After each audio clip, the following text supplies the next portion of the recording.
Alors, rebonsoir chers amis. Je disais que ça fait longtemps que nous avons fait des zooms sur le marché et du coup, il faut qu'on discute rapidement des marchés. Et c'est que c'est le Bitcoin et les crypto-monnaies en général qui vous intéressent, mais je n'ai pas bien envie de commencer par les crypto-monnaies. Je veux plutôt commencer par les indices américains. Je vous dirai pourquoi, parce que vous allez comprendre pourquoi j'ai préféré commencer par les indices américains dans la suite de l'analyse que je vais faire. Alors, commençons rapidement par US 500. US 500, comme vous le savez, ceux qui n'ont pas fait les trading avec moi, ne vous en faites pas. Je sais que vous êtes là pour les crypto-monnaies. Nous allons venir sur les crypto-monnaies, mais il faut qu'on dise rapidement quelque chose sur les indices. Donc, l'analyse que je vais effectuer, vous n'allez rien comprendre. Ne cherchez pas à comprendre. C'est du charabia pour vous. Ce n'est pas grave. Quand vous allez faire les trading, après, vous allez comprendre. Donc, patientez, soyez des spectateurs simples. Et puis, quand je vais aborder les crypto-monnaies, ce que vous voulez que je dise, je vais donner mon avis sur les marchés, sur les crypto-monnaies. Alors, ceci étant dit, regardons rapidement les indices américains, surtout US 500. US 500, c'est l'indice américain qui regroupe les 500 premières entreprises américaines, comme vous le savez. Et cet indice est tradé naturellement en weekly. Et donc, ce que nous sommes en train de voir sur cet indice, depuis qu'on le trade, depuis à partir de la ligne verticale noire, c'est à partir de là, on est en train de les trader. Ça va chercher une bonne de range depuis. Et c'est à étudier donc en quatre pour voir comment est-ce que, quand est-ce qu'il va arriver à la fin de quand est-ce qu'il va arriver à la fin de quand est-ce qu'il va arriver à la fin de ce range? Donc, comme vous pouvez le constater, vous avez vu, c'est une tendance baissière qui est terminée soldée par un range. D'accord? Un range qui a donné naissance à une première vague impulsive. Donc, on a eu une petite accumulation ici, suivie d'une première vague impulsive. Première vague impulsive avec une première bonne, une deuxième bonne, une troisième bonne, une quatrième bonne. Et puis, on a breaké, on a démarré la vague 3 de Elliott. Donc, cette vague 3, qui, on pensait qu'elle était terminée ici, elle a retracé sur la moyenne, mais elle est repartie de façon plus belle. Ceux qui ont fait les techniques savent pourquoi. Ici, il a refait la même chose, il a retracé sur la moyenne, on pensait que c'est fini, mais non, il est reparti encore, cette vague 3 qui, enfin, ce n'est que arrivé ici, cette vague 3 a réussi à horizontaliser la moyenne. Comme vous le savez, tant que cette moyenne ne devienne pas horizontale, c'est que rien ne se passe. Aujourd'hui, la moyenne, elle est horizontale, donc il reste quoi? À faire la vague 5. Et donc, c'est cette vague 5 qui reste sur S&P, d'accord? US 500. Et il sera en train de le faire jusqu'à atteindre, je ne sais pas, 6700 ou 6500, je ne sais pas quand est-ce qu'il va finir. De toutes les façons, on se laisse emporter pour ceux qui ont pris le trade, d'accord? On ne coupe pas tant qu'on n'a pas un soulèvement de cette moyenne, d'accord? Cette moyenne doit se soulever comme ça et la moyenne va rester au-dessus jusqu'à arriver là où il s'en va. OK? Jusqu'à ce que le marché atteigne son sommet. Donc, ce n'est qu'après ça maintenant que nous allons avoir un range, d'accord, et qui va être violent et la chute va reprendre de façon belle sur les indices américains. Alors, donc voilà un peu sur ce qui se passe sur S&P. Maintenant, revenons maintenant sur le Bitcoin. D'accord? Qu'est-ce que j'ai constaté sur le Bitcoin? C'est que Bitcoin est également en range en weekly, d'accord? Et donc, il va falloir les décomposer en quatre comme nous l'avons fait. Si vous le permettez, je vais aller en weekly pour aller localiser le début de cette euh, tendance en 4 heures. OK, donc je viens en 4 heures. Voilà, ça a commencé à partir d'ici. Bon, comme je suis en version gratuite ici pour pouvoir vous montrer les choses, donc le marché ne me permet pas d'aller plus. en arrière plus que ça. Mais c'est un range, c'est la première vague impulsive, vous voyez ici, d'accord? Cette première vague impulsive qui a donné une première, une deuxième, une troisième, une quatrième bonne, d'accord? Vous avez vu la moyenne, elle est bel et bien horizontale, ok? Et après ça, la vague 3 a commencé, ok? Cette vague 3 elle est terminée ici, ok? Alors, je vais revenir sur cette partie qu'on a tout à l'heure. Donc, d'accord, il faut avoir ça en visuel parce que c'est exactement ça, quelque chose comme ça qui nous attend actuellement là où on est. OK, on va voir ça tout à l'heure. Donc, la vague 3, elle est terminée ici. OK. Et ensuite, on a une première, une deuxième, une troisième, une quatrième, une cinquième. Et normalement, on devrait partir rapidement, mais on n'est pas vite parti. Et qu'est-ce qui s'est passé? Pour faire la vague 5, au fait. D'accord? Mais on a tourné en rond, puisque la vague 5 doit obligatoirement dépasser quoi? La vague 5 doit obligatoirement dépasser l'ancien sommet. OK? Et voilà, la vague 5 est terminée ici. OK? La vague 5 est terminée là. Alors, cette vague 5, normalement, doit être décomposée en 1 heure. Hein? Les traders savent pourquoi. La vague 5 doit être décomposée en 1 heure. Mais quand on la décompose en 1 heure, il manquait une autre vague impulsive. Et on n'avait pas fini quand les corrections ont commencé.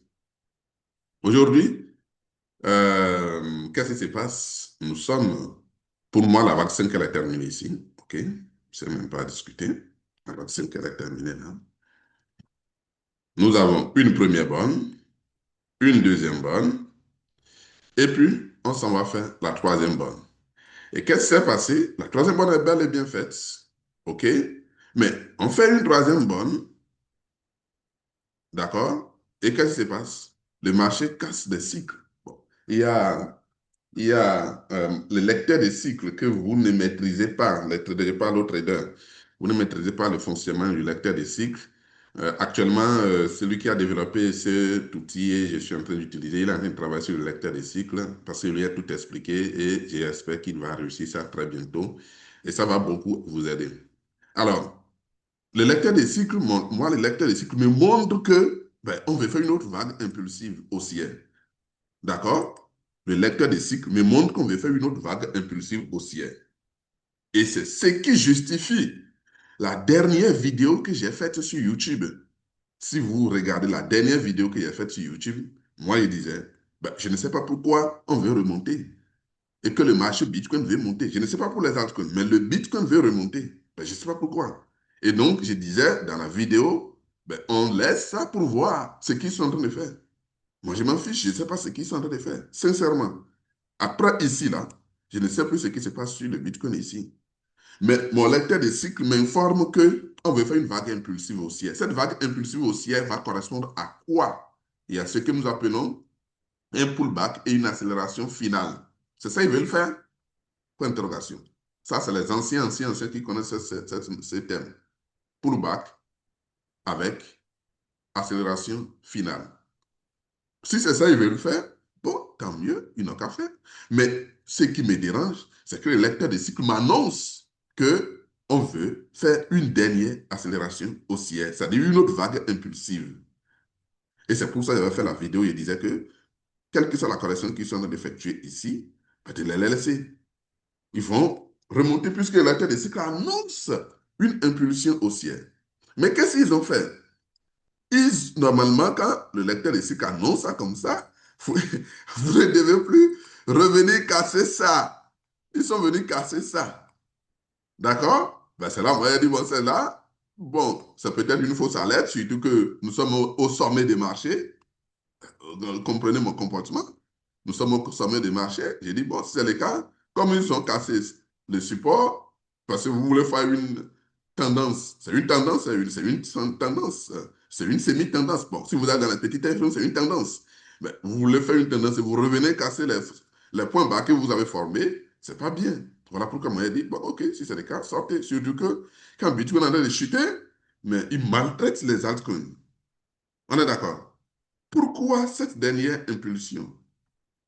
Soit c'est ce que je dis, pullback, accélération finale, d'accord? Donc aujourd'hui, le lecteur des cycles a raison, ce que le lecteur des cycles m'a montré, parce que c'est rare que moi je vois mon lecteur des cycles me montrer ça. Moi, je l'ai vu depuis ici.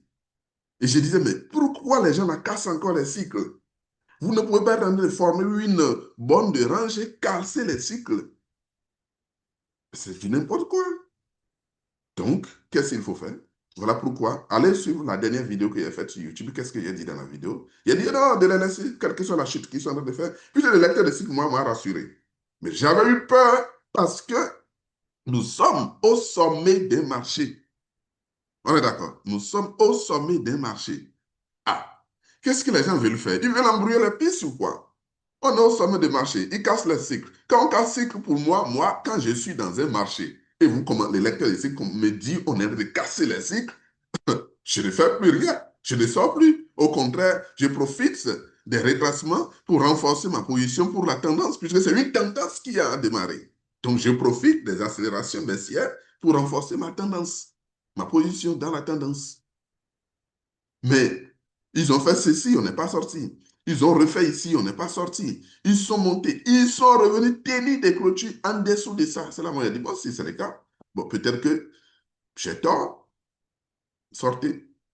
Et vous sortez, et ils commencent par faire ça. D'accord? Et qu'est-ce que je constate? Je constate que quand S&P chute un peu, il chute un peu. Quand S&P monte un peu, il monte un peu. On vient de voir sur S&P que S&P, lui, il a raison de monter, puisque nous, on est dedans. Moi, je suis dans S&P. Mais je ne suis pas dans Bitcoin. Je ne suis pas dans Bitcoin parce que je me dis, on est au sommet des marchés, il ne faudrait pas que tout ce qu'il y a gagné dans cette tendance aussi en 4 que ces gens-là me trompent pour prendre tout. Et du coup, moi, je suis sorti. Surtout que les altcoins, vous voyez, quand Bitcoin fait un pas en arrière, les altcoins font 10 pas en arrière. Donc, du coup, c'est compliqué. Et voilà. Mais mon lecteur de cycle aujourd'hui montre qu'il a raison et que le Bitcoin veut faire une autre vague impulsive haussière. D'accord? Maintenant, comment nous allons faire? Est-ce qu'il faut rentrer dans les altcoins? Moi, ça ne me dit pas trop. Mais, j'ai dit mais, je vais revenir sur ça après. J'ai dit mais, je vais revenir sur ça après. Alors, donc, si chaque fois que S&P fait une petite hausse, Bitcoin aussi doit monter. Si S&P chute, Bitcoin doit chuter. Ça veut dire quoi? On vient de voir sur S&P que S&P, lui, il a raison de monter. Je ne sais pas si vous voyez. S&P, lui, il a raison de monter. C'est US 500, j'appelle S&P pour les nouveaux, ceux qui n'ont pas fait les trading. Donc, lui, il a raison de monter. Donc, puisqu'il reste une vague impulsive haussière pour US 500. Si c'est le cas, c'est-à-dire que dans cette montée, pour finir cette vague impulsive haussière, bah, souffre que Bitcoin aussi monte. Puisque chaque fois qu'un Bitcoin monte, quand S&P monte, Bitcoin monte. Quand S&P chute, Bitcoin chute. Ce n'est pas souvent, ce n'est pas toujours le cas. Hein. Il y a des périodes où ça se coïncide comme ça. Moi, je m'attendais à ce que Bitcoin chute et que S&P monte. S&P, lui, il a raison de monter. Je continue de le dire. Quand il va finir sa vague impulsive, c'est là, je veux savoir ceux qui racontent des conneries sur YouTube pour dire que oui, les indices américains, les actions, ça doit monter à tout moment. Finissons la vague impulsive haussière et on va voir la suite. D'accord? Mais Bitcoin, pourquoi lui monte? Je ne sais pas. C'est ça, il a dit dans la vidéo. Je ne sais pas ce qu'on traite. Mais le lecteur de cycle me dit qu'on veut faire une vague impulsive haussière. Je ne sais pas pourquoi. La seule raison que je peux donner peut-être, c'est pullback, accélération finale. On est d'accord. Donc voilà pour euh, Bitcoin. C'est pour ça que j'ai analysé US 500 au début. Maintenant, à quoi doit-on s'attendre pour la suite du marché sur Bitcoin? C'est pour ça que je vous avais encerclé une partie en 4 heures tout à l'heure. Je vous disais que de garder ça en tête. Ici, en réalité, ce mouvement que Bitcoin est en train d'effectuer, on peut aussi le décomposer en daily. Les traders savent pourquoi. Parce que n'oubliez pas que un range, une borne à une autre en weekly n'est rien d'autre qu'une impulsion haussière en daily. D'accord? Et cette impulsion haussière a retracé pour faire une deuxième borne de range avec neutralisation. Et ça va faire une troisième borne. Et vous savez que les troisième bornes, il y a possibilité que quand on fait une troisième borne, qu'on casse l'ancien sommet et faire d'autres impulsions et monter encore plus. Voilà pourquoi. Et donc, comment ça va se passer? Et puisque c'est exactement cette structure-là. Ouais, la structure qu'ils ont commencé à se former ici. Là. C'est la structure que je vous ai encerclée en 4 heures avant. C'est ça qu'ils veulent répéter là. Regardez. Bon, c'est les traders, hein, ça ne concerne pas ceux qui n'ont pas fait le trading. OK? Donc, ça. Et après ça, qu'est-ce qui va se passer? On va commencer par faire ça. Allez étudier ce mouvement en une heure. C'est un range continu en une heure. Donc, dans les time frames supérieurs où on a fait le mouvement. Autrement dit, quand on va répéter c'est-à-dire ces mouvements que vous voyez là, quand on va faire ça en daily, regardez, quand on va faire ce mouvement en daily, vous avez vu, ils sont allés casser ça déjà. On va faire, quand on va faire ça en daily, qu'est-ce qui va se passer? Ils vont commencer un range dans les time frames inférieurs du time frame où on a fait le mouvement. Le time frame inférieur du time frame où on a fait le mouvement, c'est 4 heures. Ah! Vous voyez comment les choses sont liées? Donc, les time frames inférieurs où on a fait ce truc-là, c'est 4 heures. Autrement dit, donc, quand il va aller en 4 heures, n'oubliez pas, ces trucs-là qui restent à faire n'est rien d'autre que l'impulsion, la vague impulsive haussière que mon lecteur de cycle avait montré. Donc, c'est ça qu'ils veulent faire. Mais quand on va finir une vague impulsive haussière, les traders, quand on finit une vague impulsive haussière, qu'est-ce qui suit? Mais un range. Donc, voilà pourquoi on va commencer un range après. D'accord? En 4 heures. On va commencer un range en 4 heures. Et c'est quand ce range sera vraiment mature qu'on va continuer maintenant pour aller ranger en daily. Autrement dit, Bitcoin nous réserve une suite de périodes où il sera en train de faire des va-et-vient indéterminés jusqu'à l'infini. Je ne sais pas quand est-ce que ça va finir. Pour moi, je ne vois pas ce que les gens appellent le, comment on appelle, les bull markets. Je ne vois pas ça avant fin 2027. Je ne le vois pas. À cause de tout le temps que nous allons mettre pour faire ce range que je vois. Et quand je suis sur mon outil, attention, il me montre des choses que je ne peux pas vous dire. On va ranger vrai, vrai. Après ce mouvement haussier qui est en cours, mais place un range infini. D'accord? Alors, quelle est la situation des altcoins? Donc, j'ai été clair sur Bitcoin, hein. Donc, on finit le mouvement haussier, la vague impulsive haussière en 4 heures, et ensuite démarre un range en 4 heures. Quand ce range sera mature, il continue en daily. Quand ce range sera mature en daily, on avisera en son temps. D'accord? Et pourquoi je disais tout à l'heure que je ne vois pas ce range, ce mouvement, market avant fin 2027. Il y a des arguments sur le plan fondamental que j'ai développé, par exemple, dans la formation la formation sur les crypto-monnaies que je vais mettre en ligne d'ici une semaine. Hein, ça va être en ligne. Vous allez voir. J'ai développé ce qui donne les bull markets.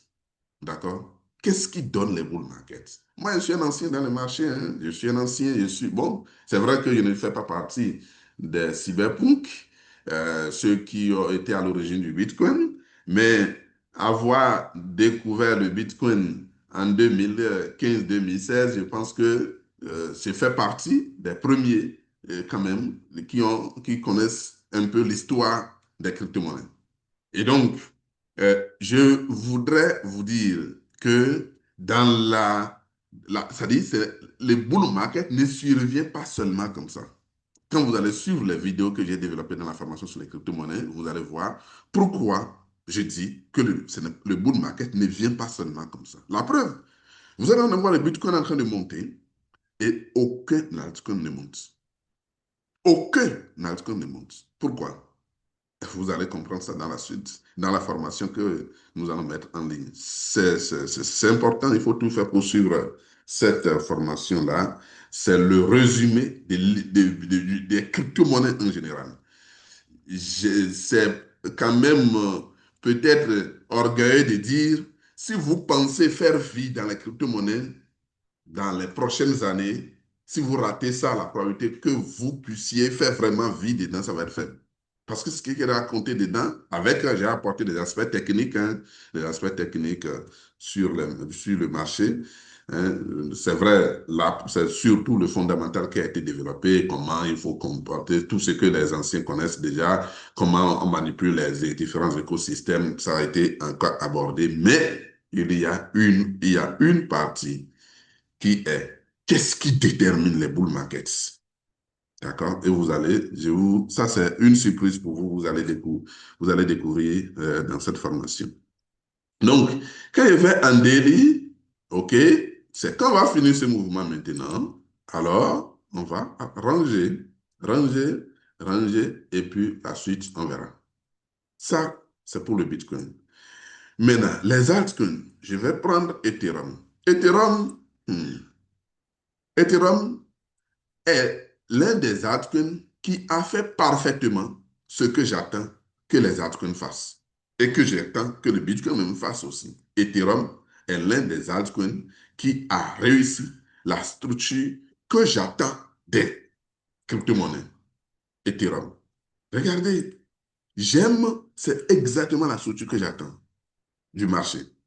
Regardez, vous avez un marché qui a rangé, qui est venu chercher une deuxième borne, une troisième borne, puis une quatrième borne. Sauf que Ethereum n'est pas resté trop en bas en dessous de la moyenne pour que cette moyenne devienne horizontale. C'est ce que j'incrimine, c'est tout ce que j'incrimine sur Ethereum aujourd'hui. Sinon, Ethereum a respecté totalement sa structure.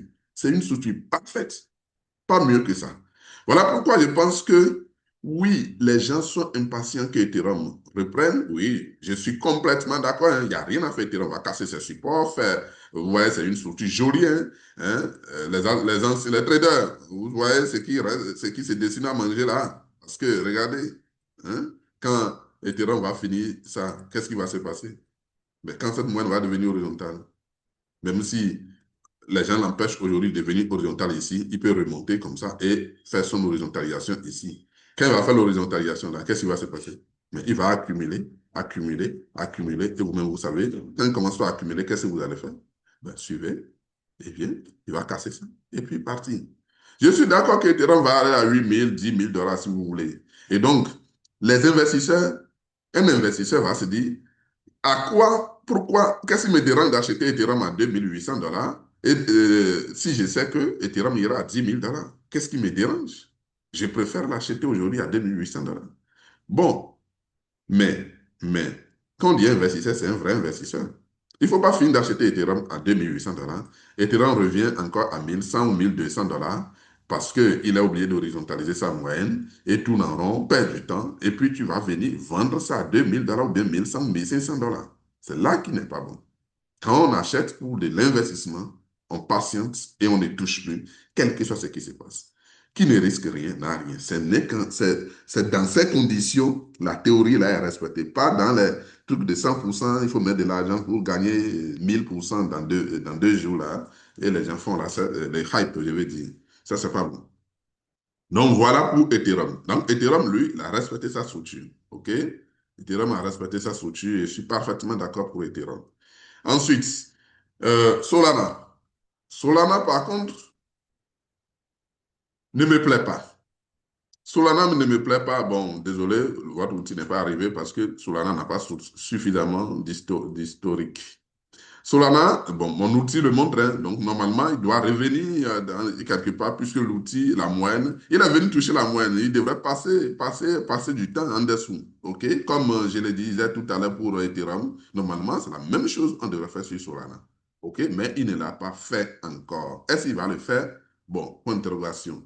Moi, j'ai quelque chose à vous dire. Aujourd'hui, les altcoins n'intéressent pas les gens. Mais attention, ceux qui pensent que c'est fini pour les altcoins, ce n'est pas fini. Il reste quelque chose. Mais quand est-ce qu'on aura encore ce mouvement des altcoins? Quand est-ce qu'on aura encore ce mouvement des altcoins? Quelqu'un pose une question. Ça peut être lors de la précédente formation crypto, celle du début de 2024. Vous aviez parlé des roll-up, des pins et autres qui vont déterminer le bull market. Est-ce que vous avez abordé autre chose dans la nouvelle formation? Beaucoup de choses ont été abordées, hein. Beaucoup de choses ont été abordées et c'est surtout ça qui doit vous En fait, je ne fais pas souvent des trucs au hasard comme ça. Donc, vous allez voir ce qui a été abordé. Regardez, donc, je disais que les articles, quand je vois par exemple des trucs comme ADA, Ada, Link, mon cher Link, mon chouchou, le chouchou des altcoins. Alors, regardez, lui, par exemple, c'est une très bonne structure avec, il est en train de faire son orientalisation aujourd'hui. Donc, quand il dit aujourd'hui, c'est pas aujourd'hui, hein, il est en train de faire ça. Et du coup, lui, quand lui va réussir à démarrer d'ici, il n'y a rien à faire, il va partir. D'accord? Moi, je suis convaincu que ça fait partie des altcoins qui vont réussir à sortir de cette gouffre. Mais il y a beaucoup d'altcoins qui seront enterrés. D'accord? Beaucoup. Je vous assure, beaucoup. Beaucoup d'altcoins seront enterrés. Et j'ai fait une sélection. Voilà quelque chose que j'ai apporté dans ma formation. J'ai fait une sélection de liste des altcoins dont je pense qu'ils ne pourront pas sortir de cette gouffre. Et d'autres dont je pense que la probabilité qu'eux sortent est très, très, très forte. OK? Vous allez découvrir ça. Voilà un peu ce que j'ai à apporter sur les crypto-monnaies. En résumé, vous retenez quoi? Que Bitcoin va faire une vague impulsive haussière en 4 heures et qu'à la suite de cette vague impulsive haussière en 4 heures, il va démarrer un range. OK? Est-ce que moi, j'avais misé beaucoup plus sur les altcoins puisque je ne vous ai pas parlé de ça, la dominance du Bitcoin, regardez, la dominance du Bitcoin, ah, mais mon cher, quand il voit ça, il me dit, ceux qui achètent, vendent les altcoins pour acheter du Bitcoin, il dit, ils sont forts, hein? Ils sont vraiment forts, très forts. Regardez, regardez, les anciens savent ce qu'ils regardent. Les traders, vous savez ce qu'ils voient.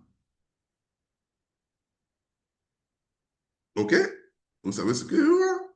Ceux qui... Regardez comment notre euh, bande de Bollinger supérieure est en train de se fermer au-dessus de la dominance.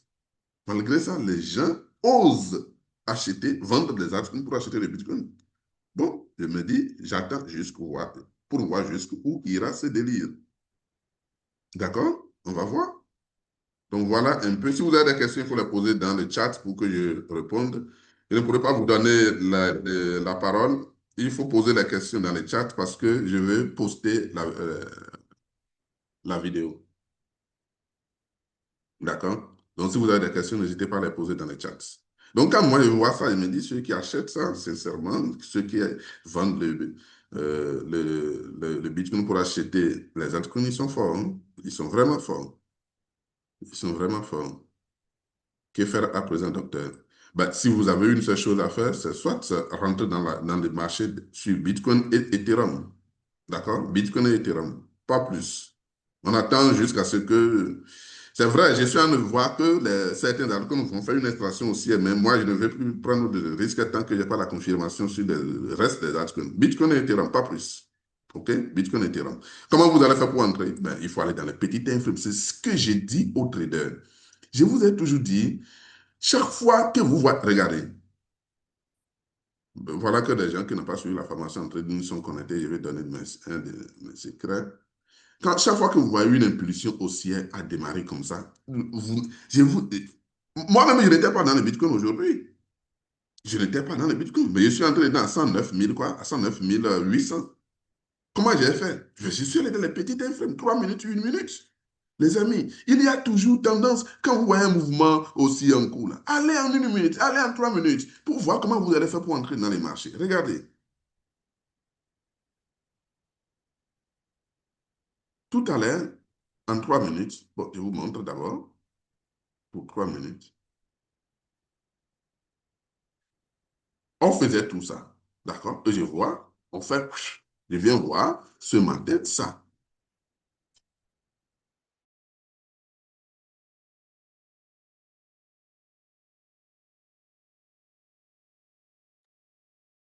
Et je viens voir ça, ce matin. C'était ce matin au réveil, non? C'est ça. Et donc, qu'est-ce que j'ai fait?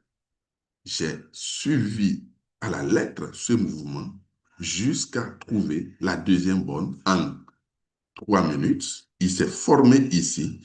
Tout était prêt et je suis entré ici. Et quand je suis entré, ils sont commencé par monter. J'ai dit, bon, la façon dont on a traité ici, comme j'ai pu prendre des positions ici. Je vais attendre, voir quand ils vont corriger et venir sur ce support. Je suis sûr qu'il veut former la quatrième bonne au-dessus de ça. Donc, ça veut dire que cette position est sécurisée. Donc, quand on va vouloir former la quatrième bonne au-dessus de ça, je vais renforcer ma position tout en mettant un stop loss très proche. Et je viens voir après, ils ont fait ça. Je m'en fiche de.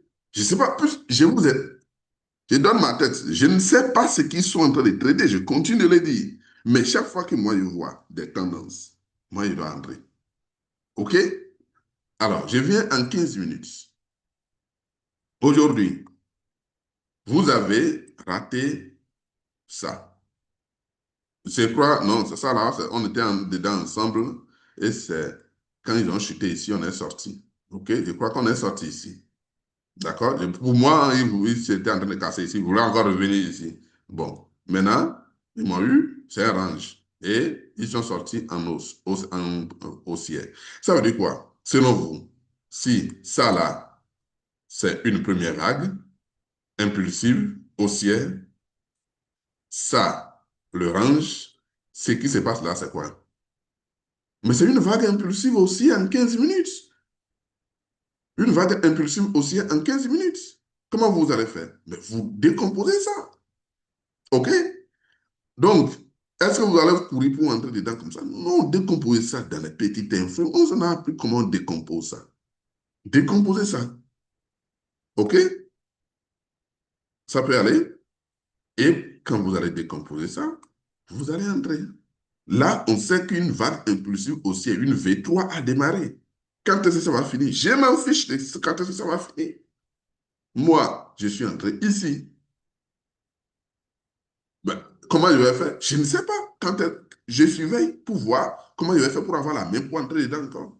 Mais je vais bien entrer dans Ethereum. Hein? Mais je n'ai pas pu faire mon entrée encore dans Ethereum. Mais je vais le faire. Je surveille pour pouvoir le faire. C'est le Bitcoin qui m'intéressait le premier aujourd'hui, puisque je sais que c'est là. Oh. Bon, les amis, quand ça commence pas à faire ça, ça dit que c'est fini. OK? Donc voilà un peu, décomposer ça. Bon, je vais voir si je vais entrer dans Ethereum. Si Ethereum me donne la main, bien sûr, je vais entrer dedans. Je vous informe. Mais ce que je vous dis là, du fond du cœur, c'est ce que j'ai fait.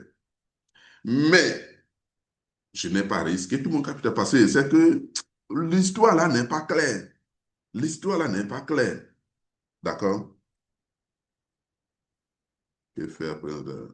Donc, avec la dominance du BT, la zone tient toujours pas. Pour moi, ça devrait tenir. Ça doit tenir. Concernant donc Ethereum, on peut acheter. C'est ça que je suis en train de vous expliquer. Donc, il faut décomposer tel que je l'ai dit. OK?